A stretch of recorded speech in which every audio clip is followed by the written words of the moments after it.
자, 오늘 이제 개강인데요.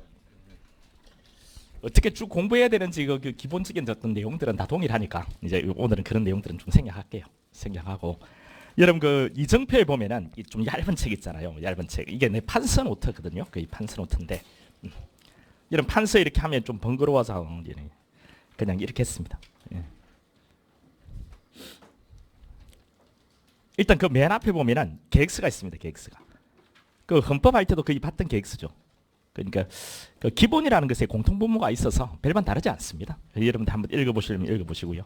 그 연간 계획서가 맨 앞에 있는데 어떻게 쭉 계획을 잡아 나갈 건지 이런 거 한번 해보세요. 여러분 제가 월요일에 그 이제 현관에다가 25년 승격 누구누구는 붙여두라고 했는데 그렇게 안 했죠. 대부분 안 했을 겁니다. 왜 안 했습니까? 왜 안 했습니까? 자신이 없습니까? 그런 거 안 해도 뭐 상관없습니까? 하여튼 연결할 수 있는 미래의 어떤 여러분들 연결할 수 있는 다양한 것들은 한번 해보는 게 좋은데 제 이야기가 또 아니고 책으로도 나와가지고 엄청나게 선풍적인 인기를 끌었던 내용도 대동소이한 것 같고 얼마 전에 유튜브 그 내용에 미국의 최연소 이제 우리 교포인데 검사가 된 그놈아도 그런 식으로 했다라고 하고 그뿐만 아니라 이렇게 우리가 많이 하는 거니까 한번 해보시면 좋을 텐데. 근데 매일매일 자기를 통제한다는 것이 좀 어려워요, 여러분들. 이제 그거 잘하고 효율적으로 공부하면 1년 내 결과도 볼 수 있고. 근데 1년 내 결과를 보는 사람이 그렇게 좀 드물거든요. 근데 그 대상이 여러분들이 돼야 되지 않을까요? 안 그렇습니까? 자신 없습니까? 부모님들 식구들한테 쪽팔립니까? 그부터 한번 벗어 던져 보시죠, 한번. 한번 해보세요. 한번 해보세요. 해가지고 이제 딱 사진 찍어서 저한테 카톡으로 보내주는 사람 내가 밥 사줄게. 이렇게 해도 안 합니다.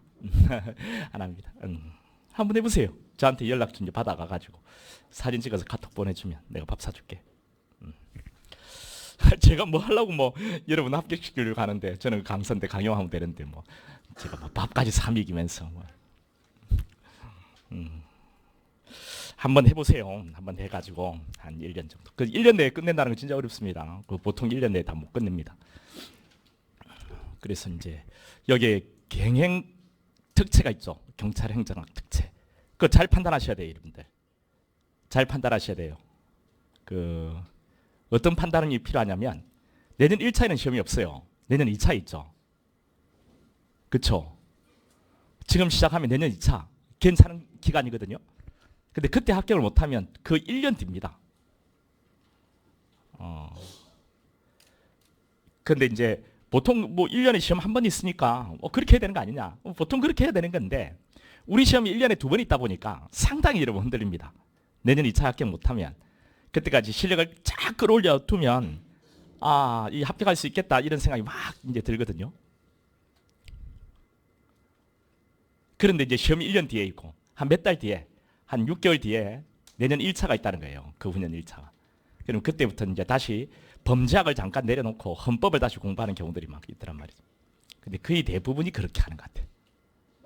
그래서 혹시나 여기는 지금 경행 특채는 없겠죠. 혹 고민되는 사람이 아직까지 있다면 그냥 하세요. 지금 선택을 하셨으면 그냥 하는 게 좋아요. 1년 내에 끝내는 경우가 좀 극히 좀 드물거든요. 그래서 경행 특채를 하겠다 해가지고 방향을 잡아간 친구는 그대로 딱 밀고 나가서 어떻게든 여러분 친구 중에 경행 특채인데 그쪽 하는 친구 있으면 꼭 내년에 어떻게든 승부를 보러 하세요. 근데 그 다음에는 상당히 흔들리니까. 근데 여러분들이 지금 여기 경찰행정학 특채를 볼 수 있음에도 불구하고 일반 공채를 보겠다고 선택한 것은 이런 부분에 있어서는 잘 선택한 부분도 있습니다. 그러니까 여러분 열심히 해보시면 열심히 했는데도 이게 조금 부족해가지고 안 될 수 있거든요. 그러면 그 다음에 또 기회가 우리는 6달마다 있으니까 가능할 겁니다. 일단 내년에 다 끝내는 식으로 한번 열심히 보세요. 아침에 일어나가지고 모의고사도 이제 치러 오고 해보니까 어떻든가요? 한 일주일 정도 지났는데 할만해? 인강보다는 어떤 더 효과적인 것 같으나? 실강이 훨씬 좋은 것 같아. 그렇지. 앞에 훨씬이란 말이 있다, 그자? 자, 지금 인강으로 접하고 있는 수험생이 있나? 훨씬이래, 훨씬. 그럴 수밖에 없죠. 그러니까 이게 학원에 오고 하는 이런 부분들이 있어서 좀 이제 귀찮기도 해야 해. 뭐 인강 들으면 내가 시간 통제하면 더 좋은 것도 같고 공부 잘 될 때는 훨씬 더 진도를 많이 빼는 것 같기도 한데 이게 단거리가 아니거든요. 이게 장거리거든요. 그러다 보니 꾸준히 한다는 것이 어렵습니다. 그다음 꾸준히 하기 위해서는 뭔가 좀 그 씻기도 하고 옷도 갈아입고 뭔가 움직여야 그 다음부터 이제 좀 진행되는 경우가 있고 뭐 체육복 차림으로 세수도 안 하고 뭐 이렇게 한다는 것이 처음에는 좀 편해서 좋을 것 같지만 나중에 그 편함이 여러 가지 어떤 문제를 야기하거든요. 네, 이제 그렇군요. 그래도 이제 한 일주일 정도 지났으면 여러분 이제 그 처음 시작하는 친구들은 뭐 습관이라는 이런 부분들이 되게 중요한 것 같은데 좋은 습관을 잘 들여보세요. 그 이제 좋은 습관을 그 뭐 휴대폰 보고 뭐 졸고 이런 것들은 안 맞거든요. 이런 것들부터 시작해가지고 좋은 습관을 한번 잘 들여보세요. 자, 그럼 바로 들어가겠습니다. 자, 헌법은 이렇게 헌법 총론하고 기본권 원래 통치구조가 하나 더 있어요. 통치구조가. 그런데 통치구조는 우리 시험 범위가 아니에요. 그 통치구조가 만약에 나오면요, 여러분 이게 법조문을 많이 암기를 해야 돼요. 이런 법조문이 많이 나오는 게 경찰학이잖아요. 경찰학 진짜 여러분 골치 아프다며요. 다행히도 이게 빠졌습니다. 이게 통치구조가. 그래서 뭐 암기해야 되는 것들이 있죠. 그게 좀 빠졌어요. 그런데 법조문은 전혀 안 나오는 거냐? 그렇지는 않습니다. 그렇지는 않습니다. 이제 근데 통치구조가 빠지면서 통치구조라는 것은 우리나라를 통치하는 여러 가지 구조들이 있을 거 아니에요. 뭐 우리가 상권 분립이라고 하잖아요. 우리 통치하는 권력이 3권이 있잖아요. 권력이 뭐 입법권도 있고 국회 말이죠. 국회. 그다음 행정, 우리 윤석열을 수반으로 하는 행정부도 있죠. 그다음 이제 사법부도 있잖아요. 이제 이네들에 대한 이야기를 쭉 한단 말이죠. 그게 우리 지방자치에 관한 이야기도 하고, 뭐 정당에 관한 이야기도 하고, 뭐 선거에 관한 이야기도 하고, 한 나라를 돌릴 때 가장 기본적인 거 있죠. 이런 제도 같은 거, 원리 같은 거, 뭐 이런 것들이 다 헌법에 들어가 있습니다. 그 중에서 이제 통치 권력에 관한 부분은 우리 시험에서 빠진단 말이죠. 근데 이제 기본권, 이제 그래서 우리 시험에 나오는 것은 헌법의 세 가지 부분 중에서 요 헌법 총론하고 기본권이 우리 시험 범위래요. 그 헌법 총론은 20%가 나오고요. 기본권에서 80%가 나옵니다. 그 지금까지 6번 시험이 있었거든요. 6번 시험이 있었는데 요 비율은 거의 대부분 지킨 것 같아요. 한 번 딱 6번 중에 한 번이 약간 이 비율을 좀 벗어나지 않았나. 여기서 거의 20%가 나와야 되는데 20%면 4문제거든요. 근데 3문제 정도가 이렇게 나온 것 같은 느낌. 근데 뒤에 가면 이건 요 헌법 총론에 관한 내용이라고 볼 수 있는 문제가 한 문제 있어서 일단은 1번부터 4번까지 있죠. 1번부터 4번까지는 여기에 관한 문제라고 생각하시면 돼요. 그 다음 5번부터 시작해가지고 마지막 20번까지는 이 기본권에 관한 문제입니다. 근데 헌법을 여러분 어렵게 공부하면 마냥 어려워요. 이제 제가 학교 다닐 때 공부할 때 헌법 진짜 어렵더라고요. 처음에 가면 이제 국적 같은 거 이런 것도 막 공부하고 국적법 어려운 법이거든요. 그런 것도 하고 또 그 당시에는 헌재결정들이 그렇게 많지 않아서 지금처럼 많지 않아 가지고 외국의 뭐 이런 학자들도 암기를 해야 되고 또 부속 법령들이 너무 많아 가지고요. 통치구조가 있다라고 했죠. 그래서 상당히 좀 어렵게 느껴졌고 했는데 그러면 우리가 어렵게 하려고 하면 상당히 어렵습니다. 근데 쉽게 접근을 하는 것이 우리한테는 맞을 것 같아요. 쉽게. 그래서 쉽게 한번 가보죠. 쉽게 한다는 것이 뭐 이제 우리 시험에 딱 맞는 수준으로 우리 시험 문제에 많이 적은 시간을 들여서 많은 점수를 확보할 수 있는 방법이면 우리한테 맞겠죠. 일단 헌법은 이렇게 두 가지 영역으로 되어 있습니다. 한번 전체를 한번 가볼게요. 일단은 전체를 한번 가보고 나서 이제 오늘 할 진도에 집중하겠습니다. 일단 여러분이 2달간 공부할 헌법은요. 이게 헌법 총론하고 기본권으로 되어 있거든요. 그 헌법 총론은 뭐 어떤 내용이냐면 1장과 2장으로 되어 있습니다. 뭐 헌법에 대한 전반적인 이야기를 하는 거고요. 우리 대한민국 헌법에 대한 이야기를 하는 겁니다. 그 헌법에 이제 들어가는 거니까 이 헌법이라는 것이 뭔지에 대한 기본적인 이야기를 해야 될 거 아니에요. 그렇죠? 그래서 이제 헌법이라는 것의 의의 같은 거 살펴보면 헌법이란 게 뭔지. 지금 이제 설명할 건 아니고요. 근데 그래도 헌법 들어갔으니까 가볍게 한번 들어보세요.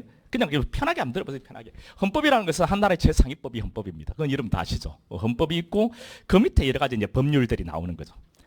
여러분, 이건 우리 고등학교 이렇게 가면 보통 사회 이런 데 하는데 요즘에 이거는 사회를 안 한다 하고 뭐 역사를 안 한다 하고 뭐 지금 난리돼요.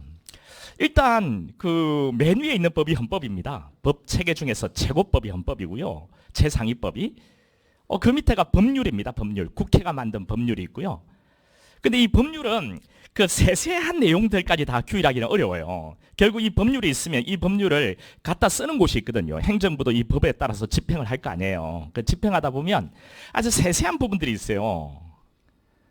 이런 부분들은 입법자가 이 부분에 대한 전문가가 아니니까 이 부분까지 법을 만들 수가 없어요. 근데 너무 세세한까지 법에 규정해 놓고 하면 뭔가 적용하다 보면 다양한 어떤 현상들이 나오는데 그게 안 맞아요. 그리고 일정 부분은 행정부에다가 입법을 위임할 필요가 다분히 있습니다. 이걸 이제 행정입법이라고 하는 겁니다. 행정부가 법 만든다는 거죠. 행정입법이라고 해요. 그래서 이 법률을 시행하다 보면은 여러 가지 이제 세세한 부분들이 있거든요. 이건 이제 시행령이라고 하는데요. 이게 대통령령입니다. 대통령령. 대통령의 명령 말이죠. 대통령령. 그 밑에 이제 대통령 그 밑에 우리 국무총리가 있잖아요. 국무총리. 국무총리. 그리고 국무총리 총리령이 있고요. 그다음 각 부의 장관들이 있죠. 이 부령이라고 하는 게 있습니다. 이런 것을 법규명령 뭐 이렇게 통칭해 가지고 이야기하고요. 이 법규 명령도 이제 위계를 잡아보면 대통령령, 총리령, 각 부의 장관들의 명령인 부령이 있겠죠. 이런 것들이 행정입법입니다. 이게 법규 명령이라고도 하고요. 그다음에 행정규칙이라는 게 있는데 헌법, 법률, 그다음 명령 했죠. 명령, 대통령 명령, 총리 명령, 각 부의 장관들의 명령, 헌법, 법률, 명령. 그 밑에 지방자치단체 입법이 있어요. 지방자치단체 입법. 이것을 지방의회가 있거든요. 지방의회가 이것을 조례라고 합니다. 조례. 그리고 그 행정부 내부적으로 지네들 나름대로 지침이 필요하잖아요. 이런 것을 행정규칙이라고 합니다. 행정규칙. 그러니까 헌법, 법률, 명령, 조례, 그 밑에 규칙. 이 규칙은 지네들 내부적으로 뭐 하나의 업무 지침 같은 겁니다. 어떻게 분리하냐면 고시, 뭐 훈령, 뭐 예규 뭐 이런 거 있죠. 이런 데 내부적인 지침이거든요. 이런 것을 행정규칙 통칭해서 이야기할 수도 있겠죠. 하여튼 이렇습니다. 헌법, 법률, 명령, 조례, 규칙. 그중에서 우리는 헌법을 공부하는 거죠. 그 헌법이란 것은 한 나라의 최상위법을 말합니다. 그다음 헌법을 분류해 보면 여러 가지로 이제 헌법을 분류해 볼 수 있어요. 일단은 성문헌법, 불문헌법 뭐 이런 것도 있죠. 성문헌법, 성문, 이룰 성자입니다. 문자로 되어 있는 거 성문헌법. 불문헌법이 있고요. 문자로 되어 있지 않은 헌법도 있어요. 불문헌법. 그다음 일정한 관행이 누적되어서 이 헌법적 규범력을 갖고 있는 게 있습니다. 이런 것을 관습헌법이라고 해요. 관습헌법. 우리나라도 관습헌법이 있어요. 성문헌법 국가지만 관습헌법이 있어요. 이거 시험에 나옵니다. 뭐가 있을까요? 아니 뭐 이제 헌법을 공부도 이제 성문헌법도 공부도 안 했는데 처음 이제 하는 사람들은요. 뭐 어떻게 알겠어요? 우리 헌법 조문이 130개 조문입니다. 130조까지 있어요. 130조까지. 통치구조 다 포함해 가지고. 그리고 부칙이 6개가 있어요. 부칙 6조, 1조, 2조 해 가지고 6조까지. 그러니까 부칙까지 다 하면 136조가 있는 겁니다. 맨 앞에 헌법 전문이 있고. 그러니까 몇 개 안 되죠. 이 내용으로 모든 걸 다 규율하기는 사실 어려워요. 그렇겠죠. 그래서 이런 우리 성문헌법 국가인데 이 헌법이 최상위법이다 보니 세세한 내용들은 규율하기 어려워요. 그래서 좀 빠진 부분들이 있고 그래서 관습헌법을 인정할 그런 필요성이 있는 거죠. 우리나라도 관습헌법이 있습니다. 대표적인 것이 뭐냐면 수도가 서울이라는 거예요.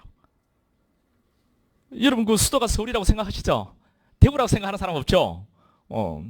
수도가 서울입니다. 이건 관습헌법으로 인정되는 건데 그에 대한 내용들이 쭉 있어요. 되게 중요해요. 나중에 할 겁니다.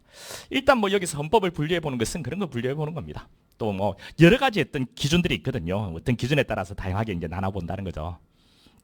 뭐 경성헌법, 연성헌법 이런 것도 있고요. 이 경이라는 것은 딱딱할 경자입니다. 한자로. 딱딱한 헌법.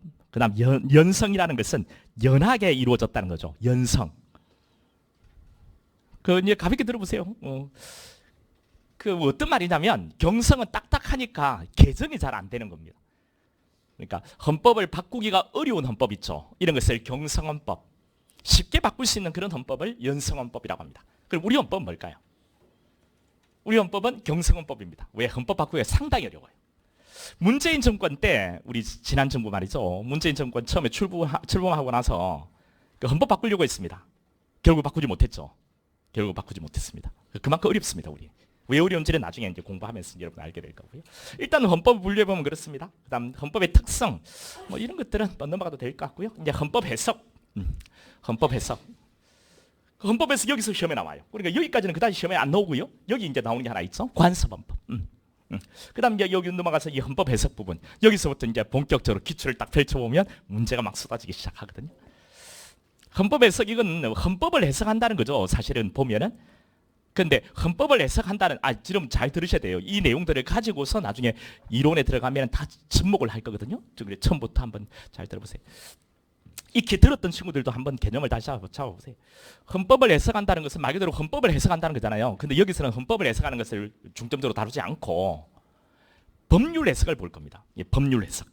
법률 해석인데 왜 헌법 해석에 갑자기 법률 해석이 등장하냐? 이 법률 해석할 때 헌법에 최대한 합치되도록 해석한다는 것을 공부를 한다고요.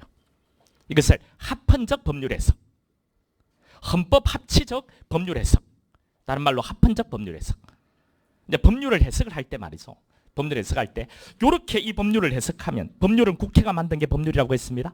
법률을 이렇게 해석하면은 헌법 어떤 규정에 반하지 않는데 헌법 130개 조문이 있다 있잖아요. 여기에 반하지 않는데 요 법률 규정을 이런 각도에서 이제 해석을 하게 되면 또 다른 각도에서 해석을 하게 되면 헌법의 그 이념에 헌법 규정에 배치가 되는 측면이 있다는 겁니다. 그럼 어떻게 할 거냐? 헌법에 반하는 해석이 가능한 이 법률은 그러면 헌법에 반하니까 위반되니까 헌법의 위헌이거든요. 위헌이면 당연히 한나라 최상헌법이 헌법인데 헌법에 반하는 그런 법률이 있으면 무효가 되는 거죠. 그렇죠? 이런 무효 판단을 헌법재판소가 합니다. 그러니까 규범에 대해서 통제하는 곳 있죠. 규범이 그러니까 법률이라든가 그다음 명령 있죠. 우리 행정입법, 법규명령, 대통령 총리령, 불령 뭐 이런 것들, 조례나 행정규칙 뭐 이런 것들이 최상위법이 헌법에 반하는지 반하지 않는지 이것을 살펴보는 곳. 그래서 헌법에 반한다면은 헌법에 위반된다는 거죠. 이렇게 위헌 결정해서 무효화시키는 곳이 어디냐면 헌법재판소입니다. 그래서 우리는 뭐 여기서는 헌법재판소의 형법이나 형소법에서는 대법원을 이야기하는 거고요. 우리는 이제 헌법재판소를 이야기하는데 헌법재판소가 하는 일은 이 규범을 통제하는 겁니다. 이 규범이 제대로 되었는지. 한나라의 최상위법 헌법이니까 헌법에 반하는 규범이 있으면 무효시키게 될 거 아니에요. 그러니까 뭐 여러분이 형법에서, 수성법에서, 그다음에 또 뭐 민법에서, 민사소송법에서 이런 것은 전부 다 이제 법률 그 자체를 가지고서 재판하는 거죠. 사건에 대입해가지고 우리 형사법 같은 경우에는 형법과 형소법은 이게 죄가 되는가 안 되는가. 되면 이제 처벌을 해야 되는데 그에 관한 일련의 절차를 수성법에서 공부해가지고 이제 콩밥 먹이는 이런 거고. 이제 민법 같은 경우에는 요 물건이 누구 것인지 이런 것들 따져서 요 사람 거면 이 사람이 갖고 있으면 넘겨주라고도 하고 그동안 이 사람이 불법으로 점유하고 있으면 손해배상도 해주고 요런 것들 이제 쭉 따져서 하는 것이 이제 법률 있죠. 법률을 해석 적용해가지고 그에 대해 판단하는 거. 이런 것은 이제 법원이 하는 거죠. 법원. 우리 헌법에서는 헌법재판소가 하는 일은 어떤 사건의 법률 대비해가지고 뭐 하는 게 아니고 규범 자체를 통제하는 거다. 이렇게 일단 생각을 해보세요. 그래서 이 헌법 해석 부분은 다시 이쪽으로 들어가서 법률이 있는데 이 법률을 해석을 할 때 뭐 해석 여지에 따라서 이렇게 해석하냐 저렇게 해석하냐 이 법률을 어떤 각도에서 보느냐에 따라서 헌법에 위반되는 경우도 있고 헌법에 합치가 되는 부분도 있다라고 했을 때 헌법에 배치되는 해석이 가능하면 위헌 무효화시킬 거냐라는 겁니다. 그렇게 하면 안 된다는 거죠. 최대한 법은 헌법에 합치되도록 해석의 여지가 있으면 살리라는 겁니다. 이것을 합헌적 법률 해석이라고 하고 이게 시험에 나와요. 왜 그렇게 했습니까? 한번 생각해 보세요. 제가 이렇게 질문을 던졌을 때 여러분 같이 고민해 보세요. 우리 졸음도 안 오고 뭐 일단 왜 그렇게 했습니까? 입법권을 좀 존중해야 되지 않을까요? 우리 국민의 대표가 국회의원들 아닙니까? 국회의원들 아닙니까? 그놈들이 만들어 놓은 법인데 이게 뭐 헌법에 합치되는 해석도 가능하거든요. 그런데 위반되는 해석이 가능하다 해가지고 다 위헌 무효화 시켜버리면 헌법재판소의 그 재판관은 우리가 뽑는 게 아니잖아요. 직접 뽑은 게 아니잖아요. 재판관들은. 그래서 이게 국민의 대표가 국회인데 국회에서 만들어 놓은 법을 헌법재판소가 뭐 위헌적으로 해석이 된다 해서 다 무효화시키는 것이 과연 입법권을 존중을 하는 거냐라는 겁니다. 그건 아니지 않겠냐라는 거예요. 그 다음에 뭐 해석의 여지에 따라서 조금 위헌적인 해석이 가능하면 다 무효화시키면 법적 안정성이라는 거. 법은 안정성이 유지돼야 되거든요. 뭐 법이 하나 딱 만들어졌는데 해석에 따라서 위헌이라 해서 바로 위헌 무효화시켜버리고 또 다른 법을 만들고, 그럼 시각각으로 법이 달라진다면 상당히 불안정하죠. 그래, 법적 안정성이라는 이런 요청, 이런 것들이 있거든요. 뭐 등등등 여러 가지 요청들이 있습니다. 그런 이유 때문에 최대한 법률은 헌법에 합치되는 해석이 가능하면 살리겠다는 거예요. 이에 대해서 전반적인 내용은 또 여기서 할 거고, 그 다음에 이제 헌법 제정과 개정 변천인데요. 엄청 중요합니다. 헌법 총론에서 제일 중요한 거예요. 뭐 개정, 헌법 개정. 이게 제일 중요합니다. 그러니까 여기 헌법 총론 있죠. 헌법 총론에서 제일 중요한 것을 하나를 뽑으라면 바로 이 헌법 개정입니다. 자, 헌법이 언제 제정이 됐는지. 우리 헌법은 해방 이후에 48년도에 제정됐습니다. 48년에 1948년에 그 제정에 대한 내용은 거의 출제가 잘 안 되고요. 이렇게 제정된 헌법을 이제 개정을 한다는 겁니다. 개정. 지금 총 9번에 걸쳐서 헌법 개정이 있었거든요. 헌법을 개정하는 절차가 우리 헌법 130조에 있습니다. 헌법을 개정하는 그 절차가 그게 되게 중요해요. 헌법을 개정하는 절차. 이건 암기를 하셔야 됩니다. 근데 여러분 진짜 많이 틀립니다. 이게 숫자가 되게 많이 나와요. 이게 절차다 보니 숫자가 나오는데 이 흐름이 있고 그 숫자가 나오는데 이 숫자를 막 서로 바꿔서 출제하는데 만만치 않습니다. 이름 나중에 이때 가서 할 거예요. 헌법 개정 절차, 이것을 착하게 헌법 조문을 암기하는 거고요. 헌법 변천이라는 것은 여러분 이건 뭐하고 연결되냐면, 여러분 앞번에 그 우리 헌법 분류할 때 우리나라 헌법은 어떤 헌법이라고 했습니까? 이런 것도 한번 들어보세요. 이건 시험하고는 관계없으면 나중에 이제 본격적으로 할 거예요. 첫 시간에 한번 쭉 개관을 한번 해보려고 하는 겁니다. 우리 헌법은 연성이라 했습니까? 경성이라 했습니까? 경성헌법이라고 했죠. 그러니까 이 헌법 개정이 진짜 어려워요, 여러분들. 왜 그러냐면 이 헌법 개정 절차에 들어가면 어떻게 했냐면 국회를 통과해야 되고요. 국회의원이 총 300명입니다. 우리 제적의원이 300이거든요. 이거 좀 줄여야 돼. 줄여야 돼. 너무 시키게 쓸데없는 시키들 막. 근데 지금 이제 일단 300이에요. 근데 이 300 중에 3분의 2 있죠, 3분의 2. 200이 되어야 일단 국회를 통과할 수가 있어요. 헌법을 바꾸려면 일단 국회를 통과해야 돼요. 헌법 개정안이. 국회를 통과해야 되는데 국회의원 300명 중에 200명이 동의를 해줘야 됩니다. 그리고 국회의원 선거에서 어떤 당이 또는 자기 민주당하고 조국혁신당하고 뭐 이렇게 뭐 정의당은 요즘에 뭐 의미가 없었더라. 조국혁신당도 지금 계속 지지율이 떨어져 있다고 하는데 뭐 어떻게 할지 모르겠다. 하여튼 이래들이 단합하든 뭐 하든 간에 200석을 확보를 해야 돼요. 헌법 바꾸려고 하면. 근데 200석을 차지하기가 상당히 어렵습니다. 그래 어려워요. 근데 그걸 통과했죠. 만약에 국회의원 300명 중에서 200명이 동의를 했다. 그럼 또 남아 있습니다. 국민 투표를 거쳐야 돼요. 그래서 우리나라 헌법은 경성헌법이라고 하는 겁니다. 헌법 개정이 어려워요. 왜 그 이야기를 다시 돌아봤냐면 이 헌법 변천하면서 이 이야기로 다시 돌아갔죠. 그러니까 경성헌법이다 보니 헌법 개정이 어렵다는 거죠. 그러다 보니까 지금 현재 헌법 규정은 이대로인데 지금 실제 현실하고는 안 맞는 거예요. 그리고 규범과 현실이 거리감이 있는 겁니다. 괴리가 있는 거예요. 그럼 이 현실과 헌법 규범, 이 헌법 규범을 쉽게 바꿀 수 있으면 좋은데 쉽게 바꾸기가 어려우니까 경성헌법 하에서는. 그러니까 현실하고 규범이 서로 이 거리감이 있단 말이죠. 이 규범 자체가 효력을 아무 의미가 없어지는 거예요. 헌법 현실하고 안 맞으니까. 그런데 이 두 개를 최대한 그 거리를 좁힐 필요가 있겠죠. 그래서 헌법 규정은 내버려 두고 이 헌법을 해석 적용을 달리하는 거죠. 이 규범 그 해석 적용을 달리해요. 그래서 실제로 조문은 내버려 두고 껍데기는 내버려 두고 그 안에 있는 알맹이를 바꾸는 거죠. 이런 것을 헌법 변천이라고 합니다. 헌법 변천은 이제 경성헌법하고 연결이 되는 거죠. 근데 이거는 그 이제 시험에 잘 안 나옵니다. 그러니까 이런 거 한번 들어보시고요. 요게 핵심이에요. 그럼 뻔해요, 여러분. 그래서 제가 최대한 여러분 시험에 이제 다른 과목들 우리 형사법도 해야 될 게 많고 경찰학도 많고 그래서 최대한 헌법이나 이런 과목들은 좀 비중을 좀 줄여 드릴 겁니다. 그러니까 부담을 좀 빼드릴 건데 여기서 이제 우리 관습헌법 이해하고 여기 헌법 합헌적 법률 해석 요거 딱 정리하고 그다음 이쪽으로 와서 헌법 개정 절차 암기하고 그러면 되는 거예요. 그다음 이쪽으로 내려오면 헌법 보호 보장인데 헌법이 한나라의 최상위법이라 했잖아요. 그 최상위법인데 이 헌법이요. 이 헌법을 어떻게든 보호를 해야 될 거 아니에요. 근데 만약에 이 헌법의 가치를 무너뜨리려고 하는 어떤 정당이 있단 말이죠. 정당이. 그럼 이 정당 내버려두면 되겠나 안 되겠나? 안 되겠죠. 이거 없애야 될 거 아니에요. 없애야 될 거 아니에요. 해산시켜야 될 거 아니에요. 해산시켜야 될 거 아니에요. 이 헌법을 보호해야 되는 거니까. 이게 이제 헌법 보호, 보장 뭐 이런 이야기입니다.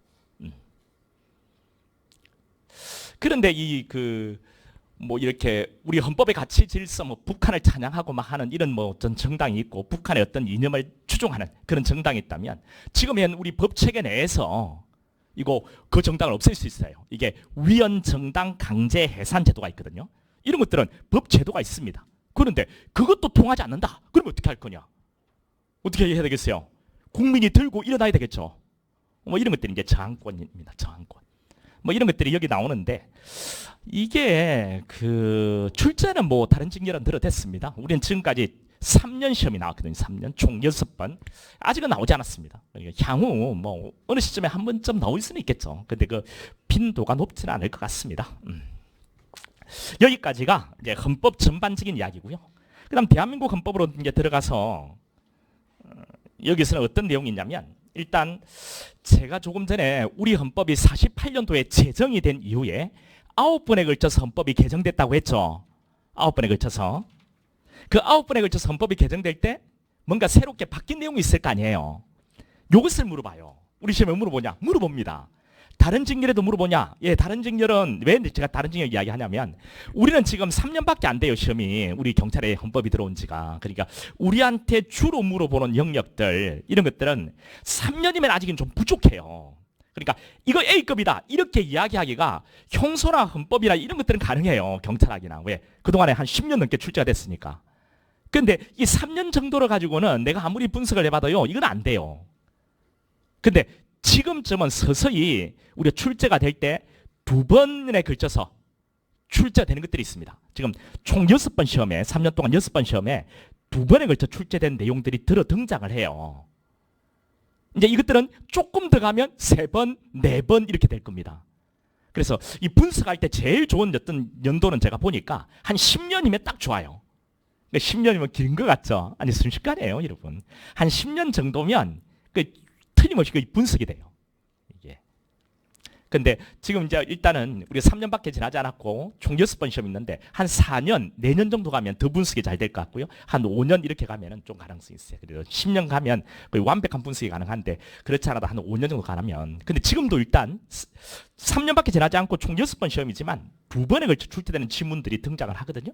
그래도 이 2번을 가지고서 다른 것도 한 번, 이거 2번이니까 이건 A급이고 뭐 이렇게 이야기하기는 좀 어려운 상황은 맞아요. 지금 현재는. 그래서 이제 다른 직렬에서 어느 정도 빈도로 많이 나왔는지를 가지고서 우리 직렬도 혹 이 부분이 반복되지 않을까 이런 생각을 해볼 수 있는 거죠. 그래서 이제 다른 직렬 이야기를 하는 겁니다. 다른 직렬은 이미 법원직 같은 경우에는 몇십 년 됐잖아요. 이게 출제가 된 게. 그래서 뭐 이런 것을 가지고서 이제 다른 직렬을 언급을 할 수밖에 없는 이유가 우리 시험이 지금 3년밖에 나오지 않아서 그렇습니다. 이게 다른 직렬을 보면 이 헌법사 이게 상당히 많이 나오고요. 우리 시험에도 6번 시험에서 나왔습니다. 반복적으로. 그래서 이건 중요한 주제는 역시 맞더라고요. 다른 직렬에서 반복적으로 물어본 내용이 우리하고 차이가 있는가? 아니요, 그다지 차이가 없어요. 그래서 이제 다른 직렬을 가지고서 그걸 우리가 좀 부족한데 지금 3년은 그래도 다른 직렬을 가지고 좀 메꾸는 거 이건 가능할 듯 보여요. 그렇게 제가 강의를 하고 있습니다. 자, 헌법사라고 했는데 헌법 개정의 역사입니다. 요게 보세요. 이제 지헌헌법이 1948년이고요. 이때 제정이 되고요. 우리 해방 이후에 1차부터 총 이렇게 9차까지 총 9번에 걸쳐서 개정이 있었습니다.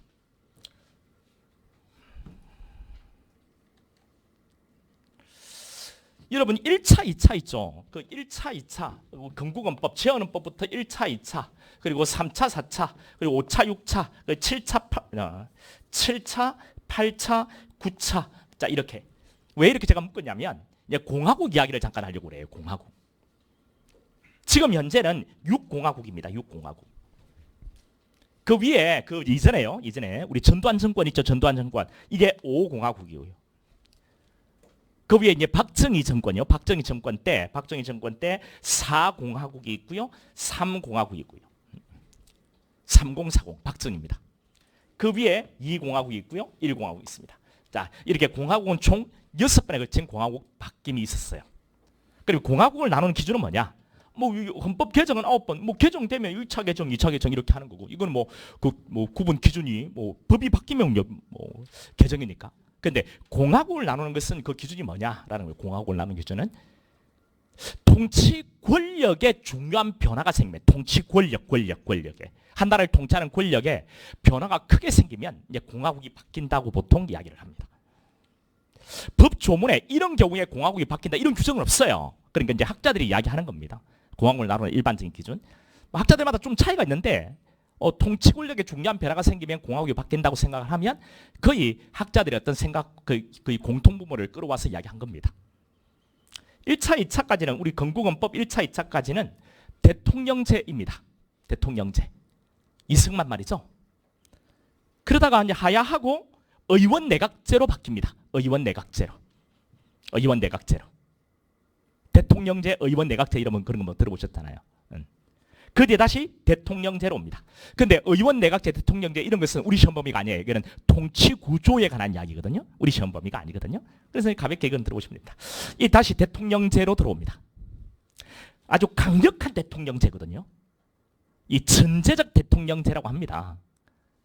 마치 왕과 같은 대통령제란 말이죠. 사공은. 그래서 이거하고는 또 다른 측면이 있어요. 그 다음 이제 5공화국이요. 이게 이제 다시 없어진 거죠. 그러니까 5공화국이요. 그 다음 문민정부가 출범했죠. 그래서 6공화국 이렇게 바뀌는 겁니다. 그래서 시험에는 그 1차 개정 때 어떤 내용이 들어왔는지 이렇게 이제 물어보고요. 근데 1차 개정이라는 표현을 쓰지 않고 1공화국 이렇게 이야기할 수도 있겠죠. 그 다음 자 1차 개정 또는 1공화국 이렇게 쓰지 않고요. 1952년 헌법에서는 이렇게 나올 수도 있겠죠. 그래서 나중에는 자 1952년에 1차 개정이 있었다는 것, 이 연도 정도는 좀 알고 있어야 돼요. 그리고 자 1차, 2차 이것이 1공화국이다. 이런 것 정도는 여러분이 정리를 하고 있어야 됩니다. 그러니까 많이 듣다 보면 이건 쉬워요. 그래서 이건 지금 고민할 필요가 없는 것 같아요.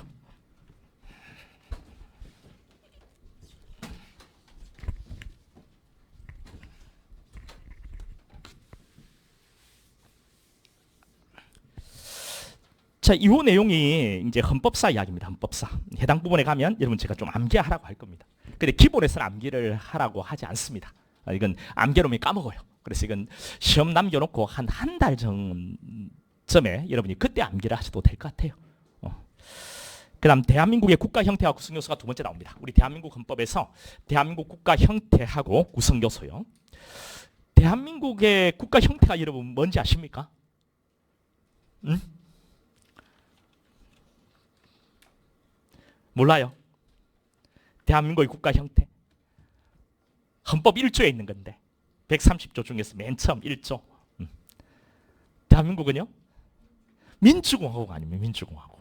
민이 주인이 되는. 그렇죠. 민주공화국. 이 국가 형태는 대한민국은 민주공화국이다. 이게 1조 1항입니다. 그러니까 헌법을 공부하시니까 1조 1항 정도는 여러분 알고 있어야 되겠죠. 민주공화국. 여기서는 거의 뭐 시험에 안 나옵니다. 민주공화국이다. 그다음 대한민국을 구성하는 요소 있죠. 여기 시험에 나와요. 대한민국을 구성하는 요소는 당연히 국민이 있어야 됩니다. 국민이 있어야 되고요. 그다음 땅이 있어야 되겠죠. 땅. 예. 육지도 있어야 되고요. 바다도 있어야 되고요. 그다음 하늘도 있어야 되겠죠. 이것이 이제 영역입니다. 영역. 근데 땅에 대해서는 시험에 이제 물어보긴 하는데요. 바다에 대해서는 안 물어봅니다. 바다에 대해서 안 물어보고 또 하늘 있죠. 하늘에 대해서도 물어보지는 않습니다. 안 물어보고 이 영역에서는 이게 3조인데요. 예, 3조. 이렇게 되어 있습니다. 영역. 대한민국 영토는 한반도와 그 부속도서를 한다. 한반도와 그 부속도서를 한다. 이게 헌법 3조예요. 이 헌법 3조는 정은이가 제일 싫어하는 겁니다. 북한이 싫어하는 거예요. 그래서 북한과의 관계가 있으니까 요 영역에서 우리 땅 있죠. 이 한반도 이런 것들은 좀 기억해야 돼요. 그다음 부속도서를 한다. 이 부분에 있어 딴지 그런 놈이 있어요. 일본이 일본. 어떤 거요? 독도입니다. 독도. 아직까지 그 문제가 남아 있죠. 이 한반도와 부속도서. 한반도는 우리 한반도는 이제 북한 지역도 우리 한반도니까요. 이제 북한하고 이제 관계가 있는 겁니다. 북한 땅도 대한민국 땅이냐? 그렇다는 거예요. 그리고 북한 주민도 그러면 대한민국 국민인가? 그렇다는 겁니다. 우리 헌법의 석상 그래요. 최근에 어떤 정치인은 이국가론 뭐 이런 이야기를 정치인의 입에서 자 현실적으로 뭐 그렇지 않냐 그런 이야기 하지 말았으면 난 좋겠는데 그러면 그 정치하는 사람들이 요 헌법을 뜯어 뭐 지네들이 뭐 개정안 발의를 지네들이 하는 거니까 해가지고 이걸 바꾸든 법 지키라 이렇게 다 하면서 한나라의 최상위법에 엄연히 한반도라고 해놨는데 뭐 누구나 다 이야기할 수 있겠죠. 뭐 실제로는 북한이 어떻게 우리나라 나라 뭐 땅이라고 이렇게 이야기할 수 있겠냐. 실제로는 북한도 한 나라라고 봐야 되지 않겠냐. 우리 일반인들이 술 한잔 먹으면서는 뭐 이런 이야기 할 수 있겠지만 그 정치인의 입은 무겁잖아요. 그래서 이 법이 이렇게 헌법이 되어 있으면 그 부분 좀 조심해서 발언하는 게 맞지 않나. 저는 그런 생각이 드는데 여러분 뭐 생각이 다를 수 있습니까? 일단 우리 헌법에는 이렇게 되어 있습니다. 이 영역이고. 영역에서는 아주 간단합니다. 우리 그 영토 조항에 대해서 한번 쭉 살펴보면 되는데 됐고요. 그다음 주권 여기서 거의 안 물어봅니다. 이 주권은 누구한테 있겠어요? 1조 2항인데 1조 2항인데 이렇게 돼 있습니다. 1조 2항에 대한민국의 주권은 국민에게 있고 주권은 국민에게 있고 모든 권력이 다 국민으로부터 나온다. 이게 1조 2항이에요. 이 주권에 대해서는 그 시험에는 안 나옵니다. 우리는 시험이 중요하죠.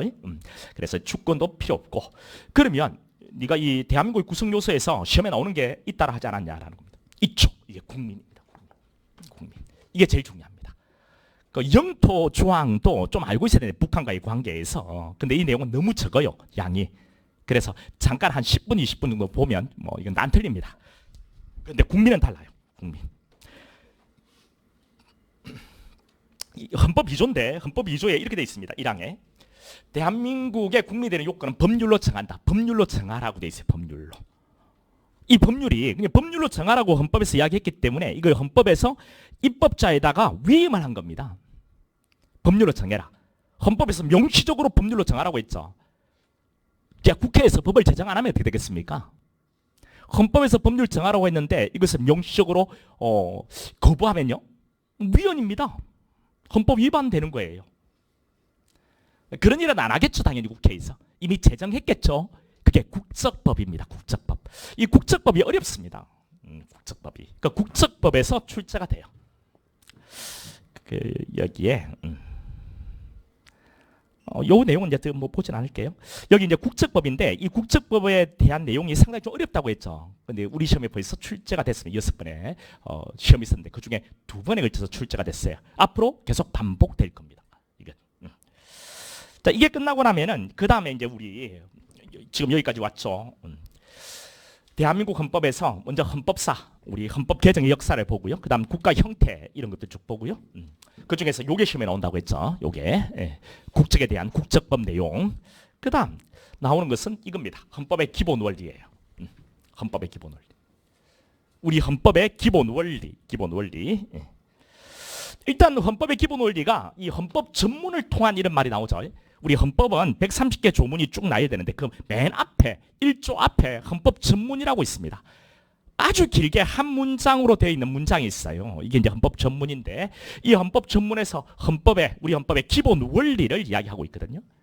헌법 전문 내용도 시험에 나와요. 헌법 전문에 어떤 내용들이 있는가 이건 이제 시험에 나오니까 나중에 좀 암기를 하셔야 되고요. 이 헌법 전문에서 기본 원리를 이야기하고 있거든요. 그 기본 원리가 시험에 나옵니다. 이렇게 국민 주권 원리, 민주주의 원리, 법치국가 원리, 사회국가 원리, 문화국가 원리, 국제평화주의, 평화통일의 원칙 이런 것들이 우리 헌법의 기본 원리라고 생각하시면 되는데요. 근데 나는 뭐 이거 시간 없어서 딱 하나만 본다. 이걸 봐야 됩니다. 법치국가 원리. 압도적으로 법치국가 원리에서 출제를 해요. 됐죠? 이게 중요합니다. 이게 다른 것들은 안 본다 하더라도 요 놈을 집중적으로 공부를 해야 돼요. 양이 제일 많습니다. 법치국가 원리. 이런 것들을 할 거고요. 이게 끝나고 나면은 이제 헌법의 기본 제도가 있습니다. 헌법의 기본 제도. 자, 헌법의 기본 제도는 어떤 거냐면 한 나라의 가장 기본이 되는 그 제도가 있죠. 뭐 선거제도. 대통령 뽑아야 될 거 아니에요. 국회의원들 뽑아야 될 거 아니에요. 이게 선거에 관한 제도. 그다음 정당 같은 거 있죠. 정당 필요하겠죠. 정당 제도 이런 것들. 공무원 필요하잖아요. 공무원 제도. 지방자치 제도 이런 것들을 이제 헌법에서 보장을 합니다. 이 각각의 제도의 구체적인 내용은 헌법에 담을 수는 없죠. 이거는 입법자들의 몫이에요. 이 제도 그 내용을 구체화시키는 것은 그런데 헌법에다가 그 제도의 가장 기본되는 뼈대를 딱 이야기하고 있다는 거죠. 왜 그러냐면 우리 대한민국은 이런 제도를 기본적으로 가지고 있어야 되는 나라라는 겁니다. 헌법에도 규정해 놓으면요, 입법자들이 이 제도 자체를 없앨 수가 없어요. 아무리 민주당이 그대 야당이 된다 또는 나중에 대통령이 바뀌어서 여당이 된다 하더라도 헌법에 있기 때문에 국민이 헌법을 바꾼다고 했죠. 국민투표를 통해서. 그 헌법의 그 제도의 가장 기본 건강 권리에 들어가 있다면 이것을 입법자가 없앨 수 없겠죠. 국민들이 뭐 헌법 개정을 통해서 그 제도를 없앨 수는 있겠지만, 그래서 제도의 가장 기본적인 아웃라인을 우리 헌법에 규정해 놓고 있습니다. 그러면 헌법에서 그 기본 아웃라인만 우리가 여기서 공부하면 되는 거냐? 헌법 조문만 보면 되는 거냐? 아니에요. 이게 골치 아프게 돼요. 자, 이 제도의 가장 기본적인 골격만 딱 우리 헌법에 규정해 놓고 있다 했죠. 그러면 그 안에 알맹이들은 입법자의 몫입니다. 입법자 그 제도의 내용은 법률을 통해서 메꾸는 거예요. 그러면 정당 제도를 복성내대로 보장한다는 것을 우리 헌법에 규정해 놓고 있고, 이 정당에 관한 그 알맹이 있죠. 이것은 입법자들의 몫입니다. 그래서 입법자가 정당법이란 법률을 만들었어요. 그 정당법이 시험에 나온단 말이죠. 그러니까 이게 골치 아픈 거예요. 우리가 법 조문을 막 암기를 해야 되는 게 여기서 등장을 하게 돼요. 지금. 그 다음에 선거제도 있죠. 우리 헌법에서 이제 선거제도를 가장 기본적인 아웃라인을 딱 잡아놓고요. 그에 대한 알맹이 있죠. 그 내용은 공직선거법 법률로서 그 내용을 다 메꾸고 있습니다. 그 내용이 시험에 나온다는 겁니다. 그러니까 이건 공직선거법을 알아야 되고요.